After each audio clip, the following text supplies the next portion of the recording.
Good afternoon and welcome to the CERIAS Security Seminar from Purdue University. Our speaker today is Steve Dill. He is a chief architect in the cybersecurity solutions area at Lockheed Martin in one of their four major divisions called IS&GS, or Information Systems and Global Services. He's going to be talking today about system engineering. His title is Lifecycle Engineering and Cybersecurity. Steve. Thank you. In the interest of disclosure, I came prepared for a 90-minute talk. So if you have, I was going to interrupt your plans for dinner, but Randy said that I shouldn't do that. So Lockheed Martin is a fairly large organization made up of a number of business areas, and one of them being Information Systems and Global Services.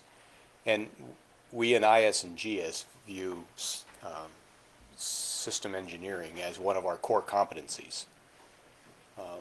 And so it's kind of a concept that is not well known or well followed among a lot of organizations, especially those who don't deal a lot with the federal government. So I wanted to bring that system engineering perspective to you today. Today we'll provide an overview of how InfoSec or cybersecurity or information security, or however it's known to you, how engineering requirements and methods fit into an overall systems engineering process. So we're looking at the life cycle of a system.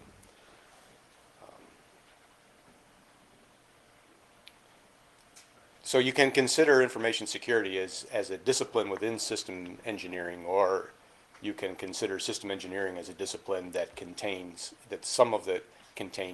elements of system security engineering.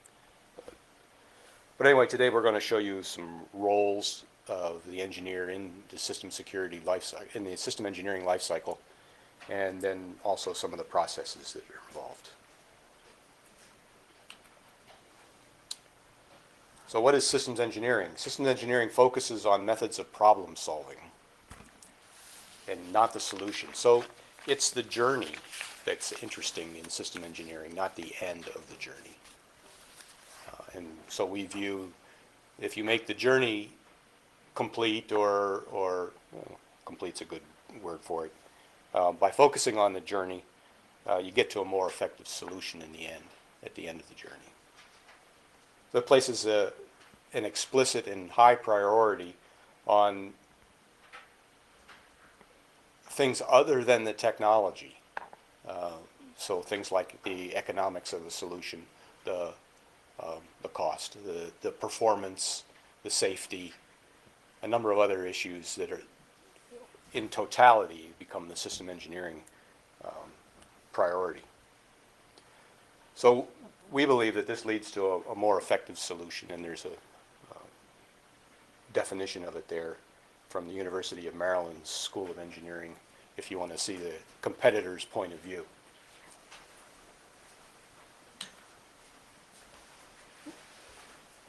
So let's consider what is an IT system. It's hardware, software, so on, all these things that show up here. The hardware and software is probably the easy part.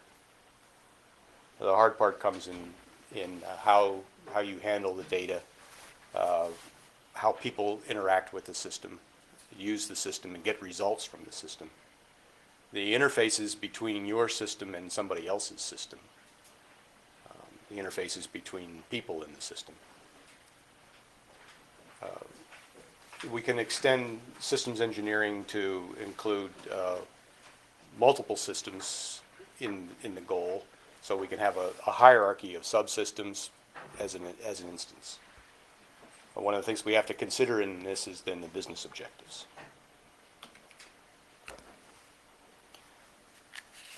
So some organizations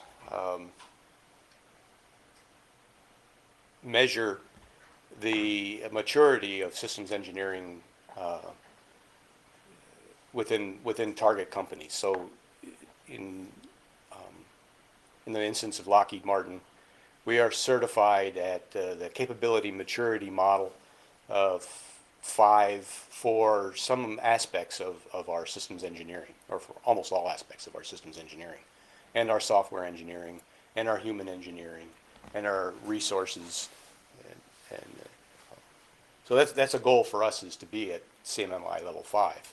Some organizations don't need to, or don't feel they need to get that well mature, or that well defined in system engineering. So you start out with not considering it at all. If you decide then that you need to do it, you can perform it informally. You can plan and track how you improve your systems, or how you operate your systems, how you design them.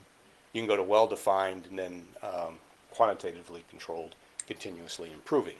Of course, the goal, we believe, should be continuously improving, but not everybody wants to spend that amount of time and effort on their processes. This kind of thing is gone now from the System Engineering Institute at Carnegie Mellon. It's become part of the NSA, and rates their suppliers, their vendors on a scale very similar to this. You started to see this kind of scale in the ISO processes, 27001.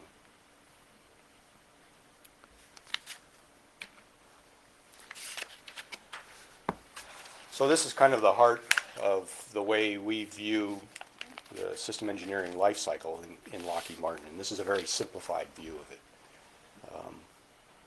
So the block diagram in the middle, the wiring diagram in the middle, is a simple representation of the system engineering life cycle. In reality, you go through many of these in any kind of design process, leading to a solution. So you can have this as a waterfall, or you can have it as a spiral development, depending upon what your courses are. But anyway, out of all this, the system engineering life cycle has a number of processes. Some of these are program control processes, some of them engineering, some of them support and organizational. So what might you expect in program control processes? And I'm inviting you to respond.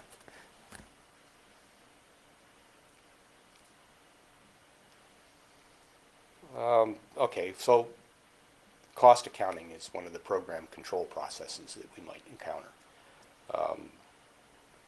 The program risk management as opposed to the technology risk management. Monitoring of engineering and subcontractor and material suppliers. In the support and organizational processes, we include things like the specialty engineering, human-computer interface engineering, safety engineering, performance engineering. These are all subsets that we view in the engineering pantheon of skills, and we view a lot of these as specialty engineering.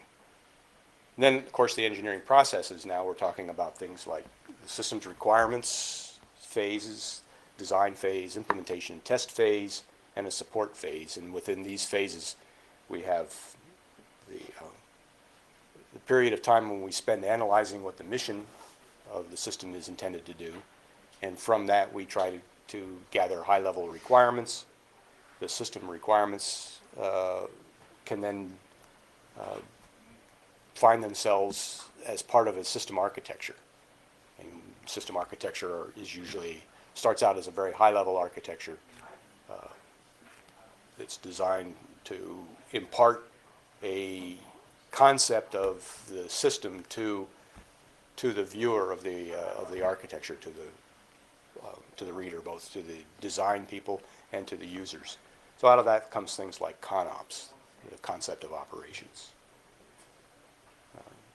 That breaks down, once you have that level, into you can start devolving your hardware requirements and your software requirements. Once you have the requirements, you can start doing a design. You usually at all the boundaries you see here, there's some kind of a review.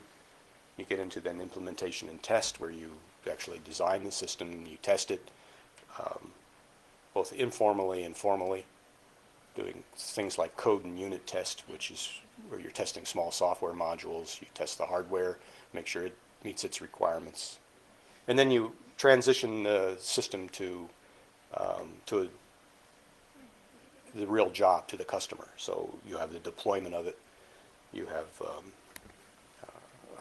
how the operator operates it, how you're going to support it in the long run, and then in the end, how you get rid of it. And so if you've been thinking about this at all, you realize that all the way through here, there's a lot of roles for a system security engineer or an information security engineer in here. So they have roles to play in the program control processes, roles to play in the development or engineering, and roles in the support. You also have folks who have an interest in this from the customer side who are going to be paying attention to your life cycle. People like the chief information officer, the contracting officer.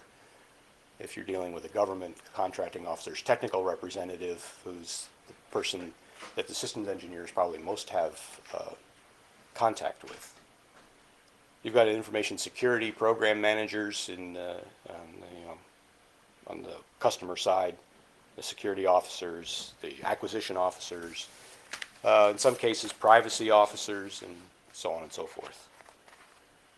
So you deal a lot with those in the program control phase, where you're doing risk management, configuration management, material acquisition, engineering development, and task planning, engineering review boards, quality engineering, continuous process improvement, going back to the maturity model.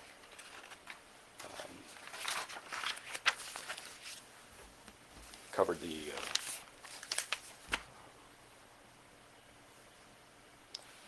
I want to cover a little bit more on the supporting processes, because a lot of times we don't consider all the things that go into supporting a program. And some of you, if you're from within the CERIAS, probably are coming from other disciplines, and so this may make some sense. Things like integrated logistics support, user engineering. If you're in the management side of things, you're interested in size, cost, and schedule of the program. If you're a security guy, you're particularly interested in the vulnerability assessments, risk assessments from a technology point of view, but you may also be interested in requirements and verification, traceability, which is another one of the processes that we have to go through. And then we've got things like reuse and database engineering. And let's not forget training.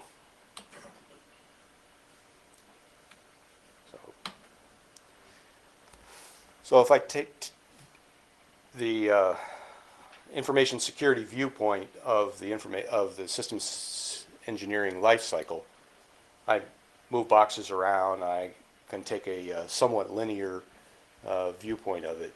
If we start from the left and work our way to the right, as in the other slide, you'll see some things that fall out at the beginning, some items that go across the whole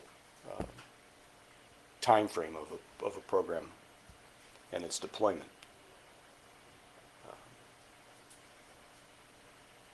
The bane of nearly every systems engineer's existence is documentation. And you will find documentation requirements throughout. There's no getting away from it.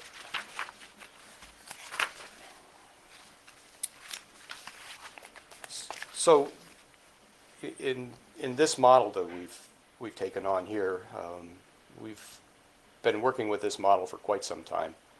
And not too long ago, NIST came out with their model of the system security, the life cycle, and it maps very well to this one, so at least we got validated.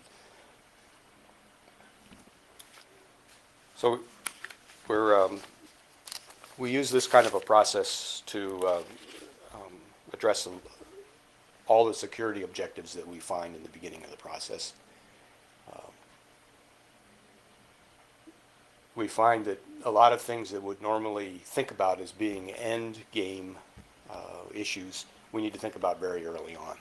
One of those is the certification and accreditation activity. If you're working for a contractor who's working for the government, or you're working for a government, and not even ours, but any government,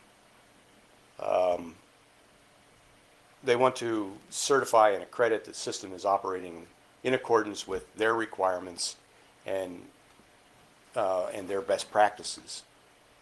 So if you wait to the very end to find out what those are, it becomes quite expensive in time and effort to go back in and fix things that you should have known about at the beginning. And so if you engage your certification activity, accreditation activity people early on, you have a better design in the end.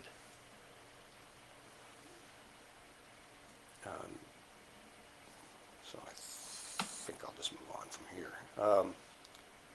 So some of the activities that span the life cycle, and most of these are documents, are the information security plan, the policy specifications. Some of the activities that go on are things like the threat and vulnerability analysis. You first do this on paper, and then you may be able to have introduce some tools into the system to do this once you've got some software developed and some hardware designated. Disaster recovery is something that you want to think about early. You want to be able to plan in your system design for disaster recovery or business continuity or continuity of operations, however they talk about it. And then again, as I said earlier, think early on how you're going to dispose of it and how it's going to be operated. So I'm going to go through this system engineering life cycle and talk about break it down into the phases that we saw in the earlier one. So we're going to look at the systems requirement phase here first. So the goal here is to understand the organizational or mission needs. So as a security engineer, software engineer, or a systems engineer, you're going to be working with your customer to determine what their security requirements are in the system. And they're going to do a lot of hand waving. And they're going to say, well, it's got to be secure. And it's got to work. Can't cost a whole lot.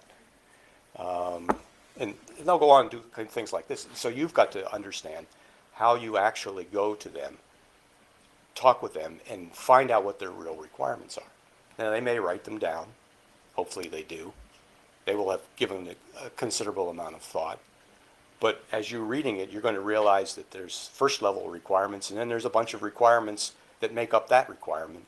And so those are second level requirements. You may have third level, tertiary level requirements. All these need to be documented, verified, discussed with the customer, proven out, and then become part of the design. So that's the system requirements analysis phase of it, and the organizational mission needs are what drive those things. So you may eventually in your career, you will become involved in helping the customer understand what it is he really wants to do. At this time, you are also going to help them define what the certification criteria are. If you're doing this with commercial industries or hospitals or the energy industry, they all have guidelines that they have to follow. And if they don't already, they soon will have certification criteria that they have to follow as well before they can bring a system online. For the healthcare industry, it's based largely on privacy, patient information privacy.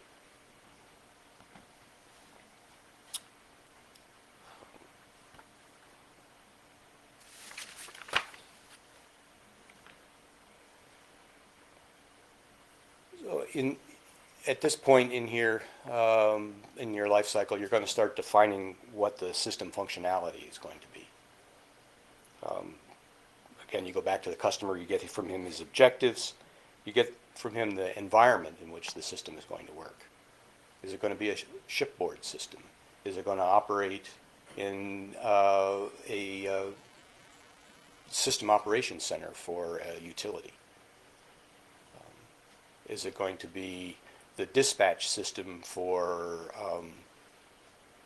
a trucking company? These all have, or freight forwarding, like an ILS type of organization, or the railroad industry where they're bringing goods in from Mexico and carrying them all the way up to the Great Lakes area. The interface analysis occurs in this phase between systems and within the system itself, and generally this phase concludes with a preliminary design review. And this is the customer's chance to feedback to you whether you hit the mark. One of the documents that you have to come up with in this time frame is the system engineering plan, particularly if you're dealing with the DoD or the intelligence community in any, the Defense Department or the intelligence community in almost any of the governments. I've seen this in France, I've seen this in the UK as well as the United States, that they want to understand what your plan is for security engineering throughout. And it contains things like processes. So if you've got a set of processes, you tailor them to meet the plan. If your customer has a set of processes, you may have to tailor those to meet your objectives and your system functionality. You're going to work with the customer to establish milestones and schedule, define the certification criteria within the plan, the roles and responsibilities for the customer in his operations mode will get defined in the security plan because you have to design towards those kinds of goals. Also in the plan, you'll address the interconnection information sharing criteria. Information sharing is particularly important in government kinds of situations and banking and finance industry, and to some extent in the energy industry as well, where you've got roles that you've got information that you have to protect from wide dissemination. In healthcare, it's privacy information. In the energy, it's usage information, billing information. There's a couple of sources where you can start to find ideas of what goes into a security plan. The NIH is one, their Office of Information Technology, and also the NIST, the National Institute of Standards and Technology, has a lot of documentations. In their case, it's SP 800-64 is a good source for this. So it may be part of the security engineering plan, it may be a separate plan. You're going to have something called the security specification and policy. So what are we trying to protect is what we're going to describe in this plan. And so we have assets. What makes up assets?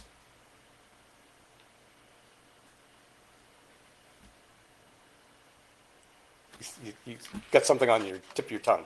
Any hardware which you need to protect, Right, hardware. information as well. Yeah, that's a lot of times we don't always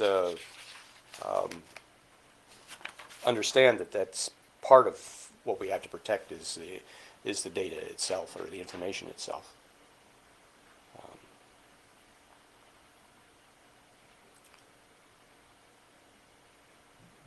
Yes. Intellectual property. Very good.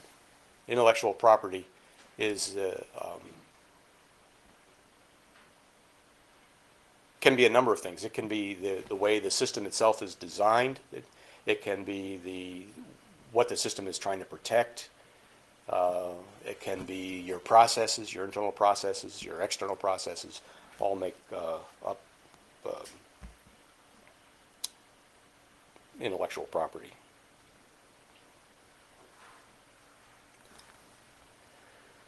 So you've seen the confidentiality, integrity, availability, accountability triangles and quadrangles. And so you probably are fairly aware of what you're trying to do with that. But accountability is oftentimes not thought of at the beginning of a system. People will bring in the idea of how do I account for how it's used and how do I make people accountable for what they've done on a system.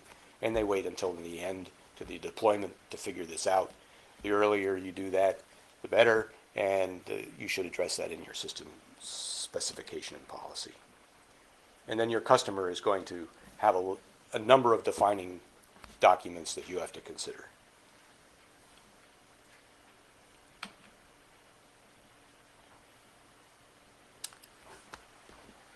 I think we covered that one. Where do the requirements come from? Well, they can come from information security policies. They can come from non-information security policies. A lot of security requirements are being levied by the SEC on the banking industry and finance industry. They may not look like information security requirements, but that's how you're going to deal with them. Privacy is very similar to information security, and you're trying to protect certain information. You have to consider, or the environment, the threat environment that you're in is going to generate some security requirements as well. So if you're not connected directly to the internet, you're running a control system, let's say, that's not connected to anything else, then your threat, you don't have much in the way of external threat if it's not connected. But you do have to consider the insider threat. And insider threat might be poorly trained operators. So you get some of your requirements from what happens when somebody fat fingers a command that they're trying to enter on the SCADA system and causes a circuit breaker in Colorado to trip that eventually brings the whole northwest quadrant of the United States into darkness. So those are the kinds of events that could drive security requirements. Mode of operations are things like are driven by the classification of the information that you're handling. Do I have to have my information compartmented, and do I have to show need to know in order to be able to access certain pieces of information on my system? I have to have security requirements that generate a design that allows me to have compartmented information on my network. Does everybody on the network have a need to know all the information that's on the network? Chances are the answer is no, and so you have to have some kind of requirements defined that allow you to design in the need to know information.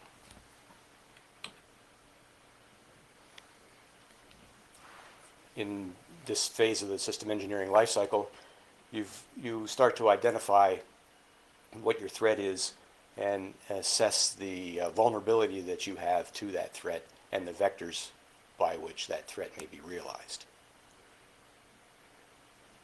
So who are your adversaries? What are their motivations? What are their capabilities? And how are they going to get to you?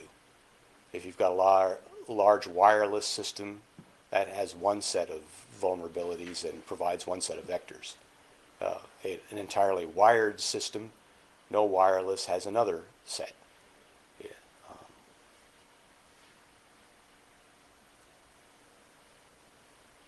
Now I can take the approach that I'm going to mitigate all possible vulnerabilities in my system before I let it operate.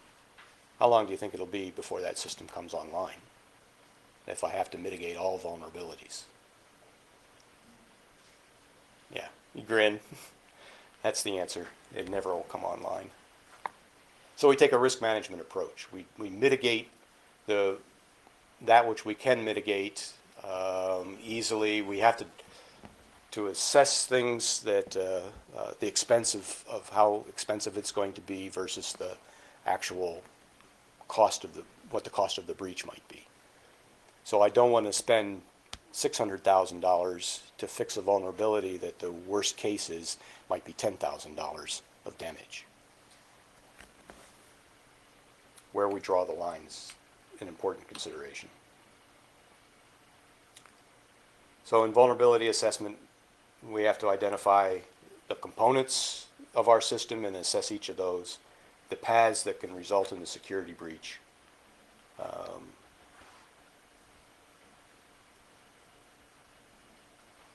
And at the end of it, we have to be able to present to the customer what his level of risk is now that we've mitigated all these vulnerabilities. So he has to specifically state that he is accepting the residual risk in the system before it can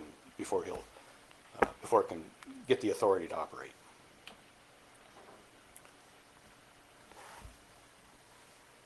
So if you're a system security engineer, you can see that a lot of your time is spent in the front end of a program. And most people find this probably the least interesting part. And the most interesting part is the design phase, which in my experience in designing systems is the shortest period of time in the design, in the delivery of a system is in the design phase.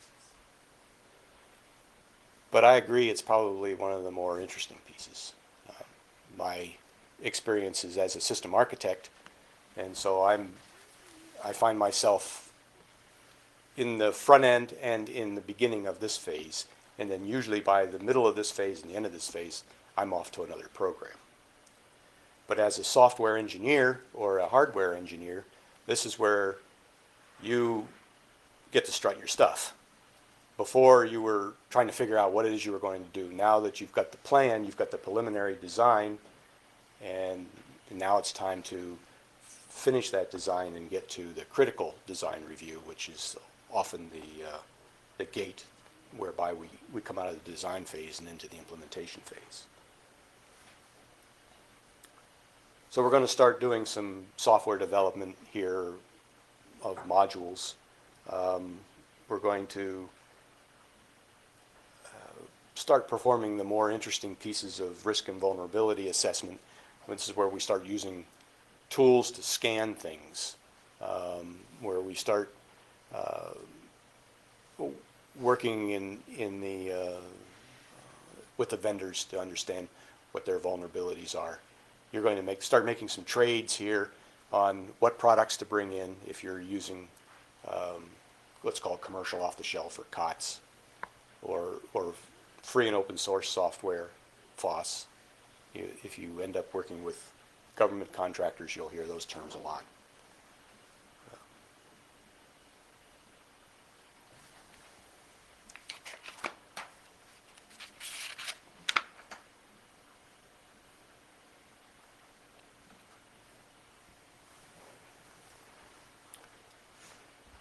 So the security architecture for a system presents a lot of different kinds of views of what the system is going to look like.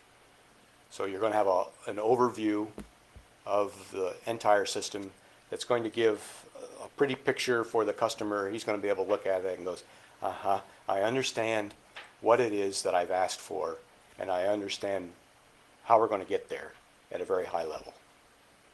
And then I start having other views that derive from that, the network security view.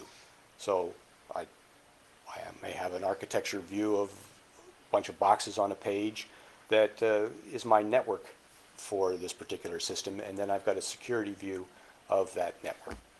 I've got another one for the operating systems, perhaps one for the applications, one for the database. I may have data flow diagrams as part of my architecture, and that's one of the views that becomes very important in the implementation phase, hardware view. But sometimes we have system operations views as well.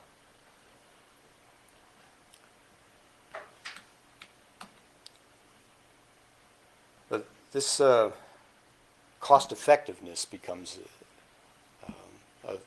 a hard problem, one that is not easily solved and probably never will be.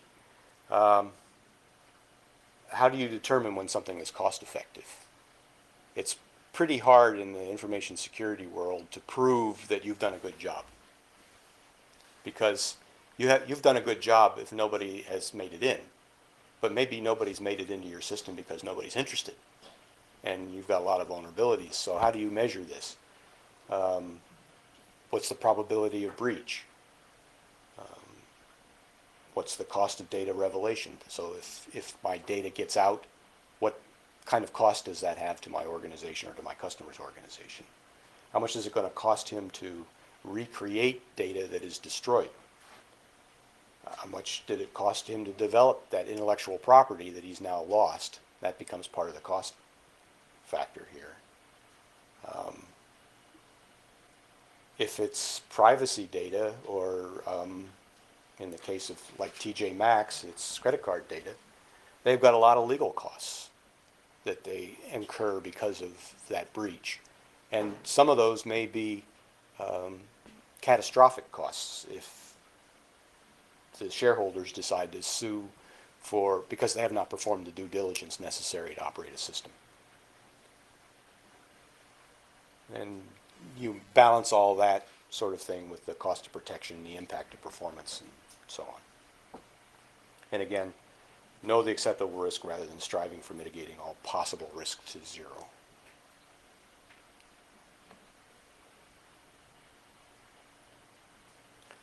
One of the concepts that had a lot of input years ago, and I guess we talk about it less now than we used to, is the trusted computing base. That's the components of the system that we know something about. We know how much we can trust we can place in them. And these are the components in the system where we want to do the most valuable work. So if I've got a distributed system and part of it operates in the cloud, part of it operates privately, what do I want to do in the cloud and what do I want to do where my trusted computing base is unknown, versus what I want to do locally where I have some control over the trusted computing base.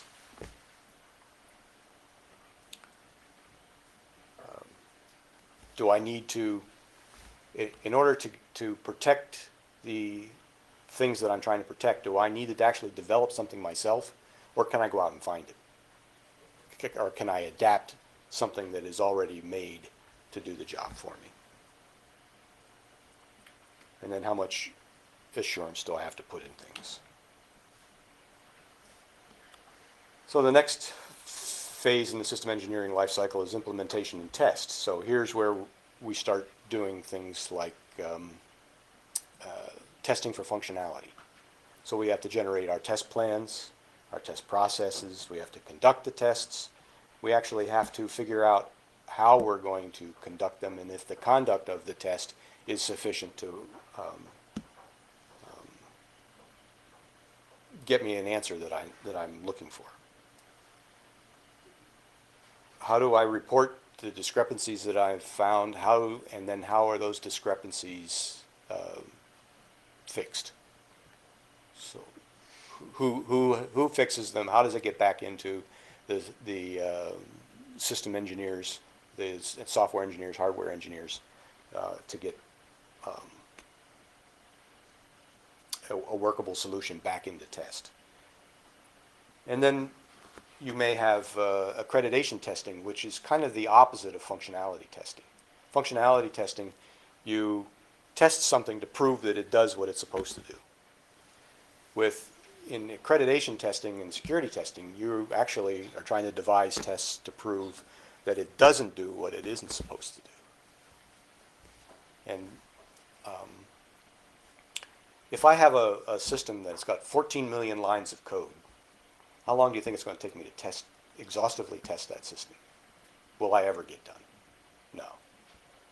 So my test procedures and my test plans have to, and my test engineers have to understand what's important and how do I test to make sure that what's important is tested.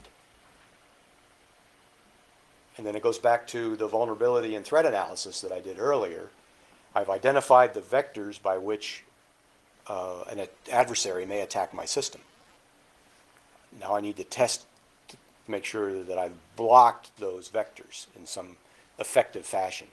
Have I made it so expensive for him to be able to breach my system that he's going to go to somebody else? He's going to spend his time on somebody else and not me. It's the same kind of thing as running from a bear. If you're faster than your companion, you've got it made.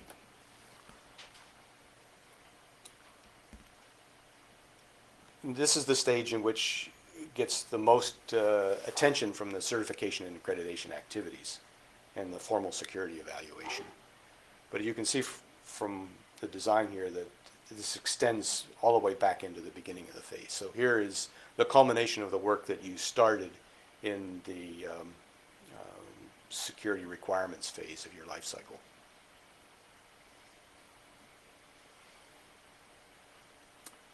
You will do another risk and vulnerability assessment at this point.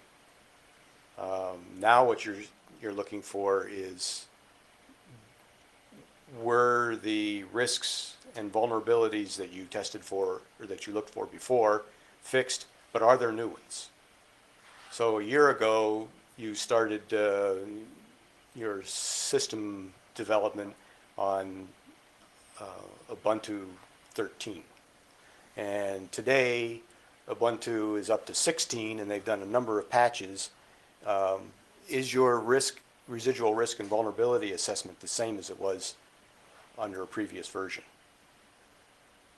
So if you're all Linux and you're all doing it as a Linux, your entire project is Linux, that's one set of calculations. If your project is Windows, you've got another set of calculations that you have to do.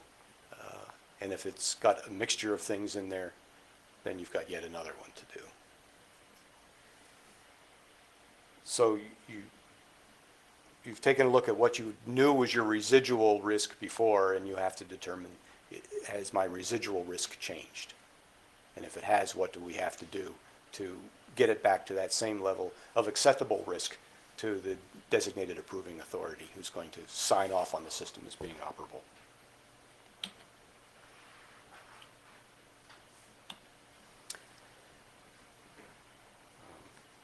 Helps if I hit the right key. Along that same line of the certification accreditation, if I can get my accreditor and my certifier involved early on, then I can train him in thinking the way that I'm thinking, and I can help I can understand what his thinking is. But don't rely on that making your job easier, because that CNA authority or designated approving authority will have changed 3 times by the time you get from system design to the time you get to this particular point. And you will have had to train up 3 other people or 2 other people. And documentation, documentation, documentation. More documentation. There's a number of levels of certification, accreditation that you can go through. The DoD and the intelligence community in the United States have started to get together and said, DICAP, DITSCAP, and some of the other common criteria and Orange Book certifications that we've had to go through in the past is too many. The Office of the Director of National Intelligence has said, get together, we're going to have one certification and accreditation framework. And of course, everybody said, no, that ain't going to work. And so now we've got the overall document, and now we're going to have implementations specific to particular customers.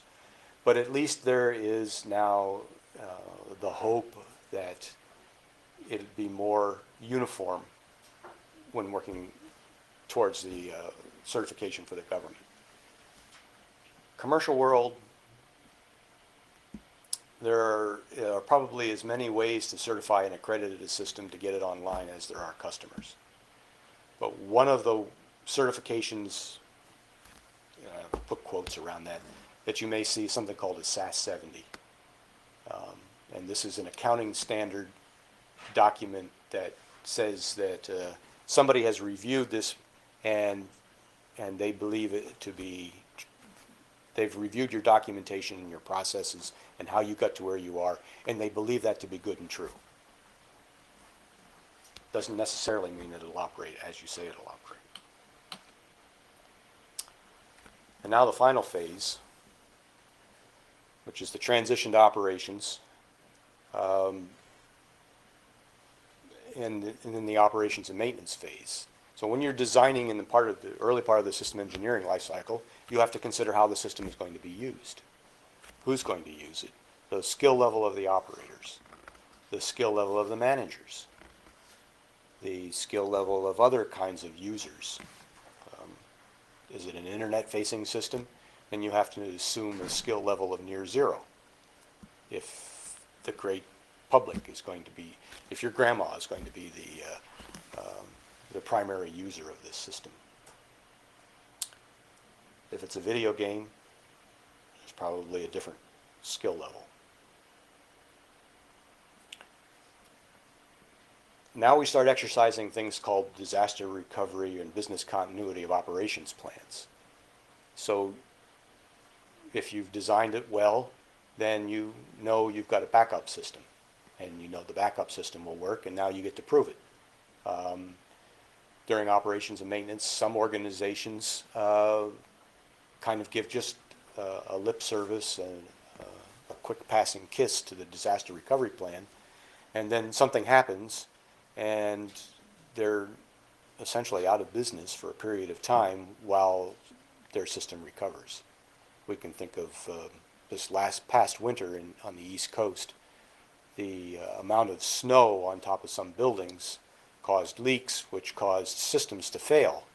And if there were no backup plans, if there were no continuity of operations facilities, then some companies may not have been able to, or were not able to, operate for a period of days while the snow melted and cities cleared the streets. We need to figure out how we're going to monitor the performance of the system, and in our case, particularly the security performance. So a firewall that we install today is not going to work as a firewall that we install tomorrow. In fact, maybe we don't even need a firewall tomorrow. Maybe we need something else. Plus, we have to pay attention to what the new risks are. So we just upgraded from Windows Vista to Windows 7 on all our user interfaces. What are the new risks to that? How do we resolve those? And then, how do I get rid of the system? Okay. Terabytes of data. And I want to move all this data off this one platform to another platform. What do I do with the hard drives? Do I want my hard drive to show up on eBay with all my privacy information or all my design information that's available for whoever bought it to find it? So we talked about these. So in the process of this system engineering life cycle, you're going to have lots of things in your toolbox. And what you select to put in your toolbox is going to depend on a number of things. Who you're working for, what your job is, what you're comfortable with. But consider tools for the design and architecture. Consider your tools that you're going to be doing for risk management, vulnerability analysis. What kind of tools are you going to be using to monitor your systems? And I'm not making any recommendations.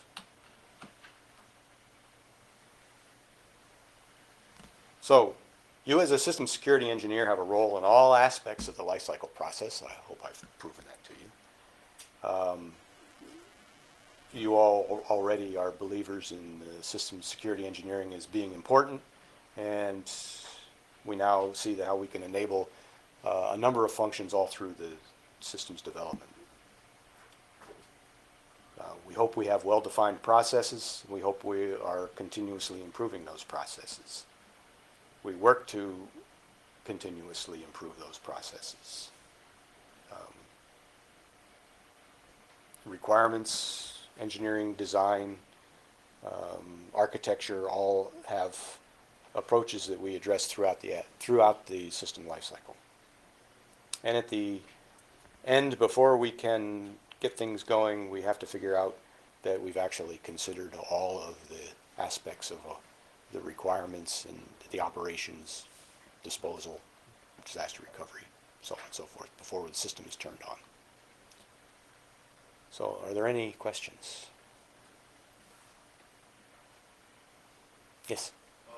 When you're talking about functionality testing and accreditation, the aspect of accreditation that you're talking about, how do you verify a certain application that you develop? Is it based on a security level, or is it based on, the qualitative analysis of the unwanted functionality or the quantitative analysis of the unwanted functionality? I mean, how do you evaluate that the software is safe enough so that you can implement it in the production environment?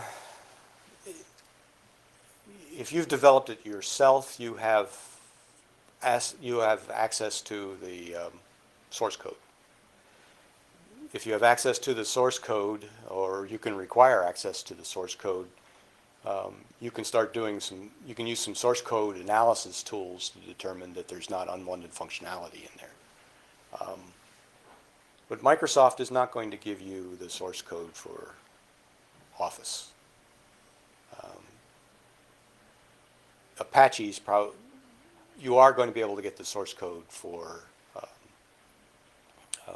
the firewall, like the Tomcat firewall or something like that. So you can do an analysis of that.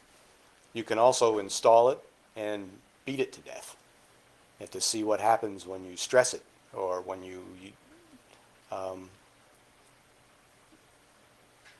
you exercise the attack vectors that you expect that your adversary can use to get to your system.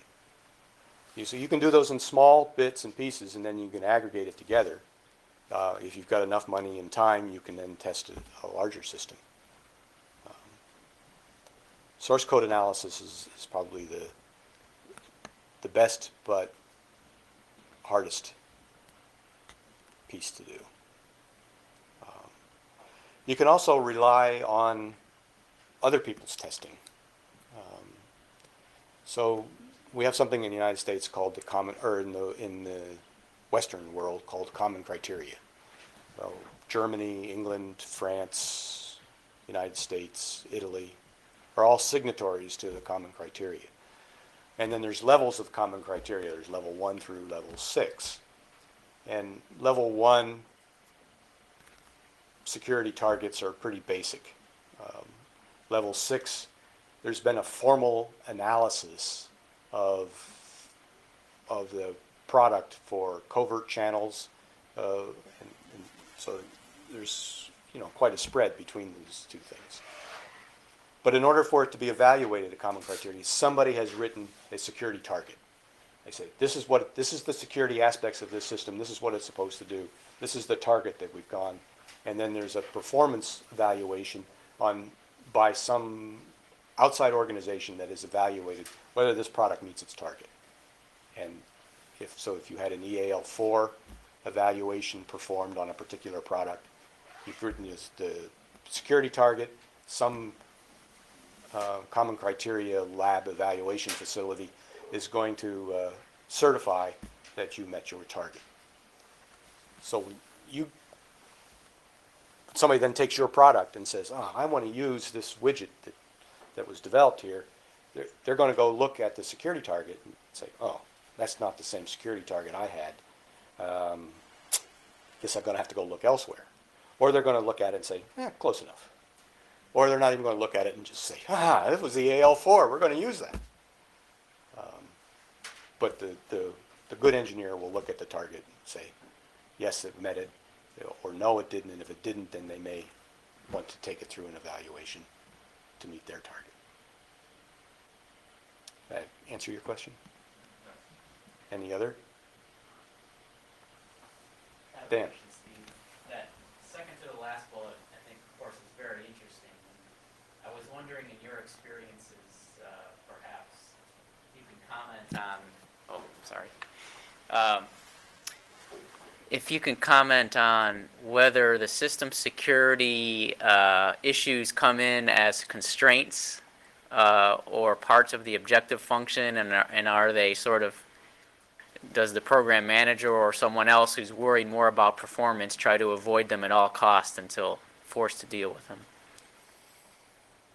Yes. Yes.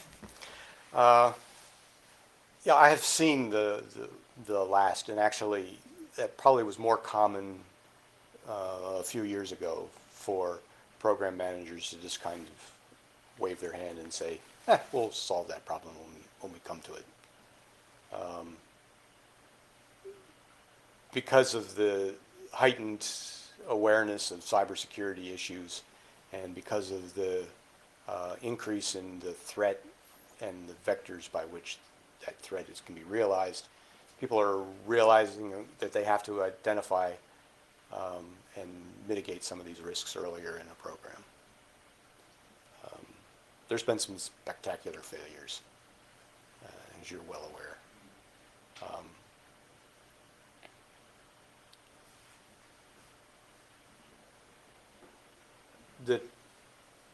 The trade-off that you make is, I mean, it's far easier to write that sentence than it is to execute it.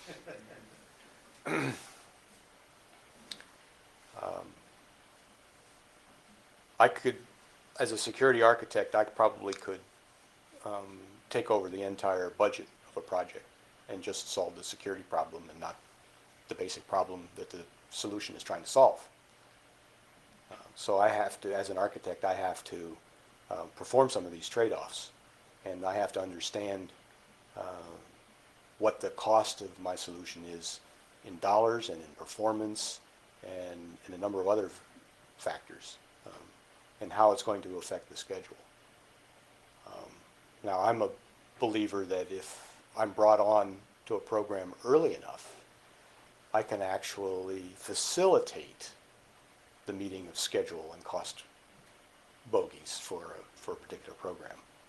If you wait to bring me in until the design phase, it's too late. I'm going to make your life misery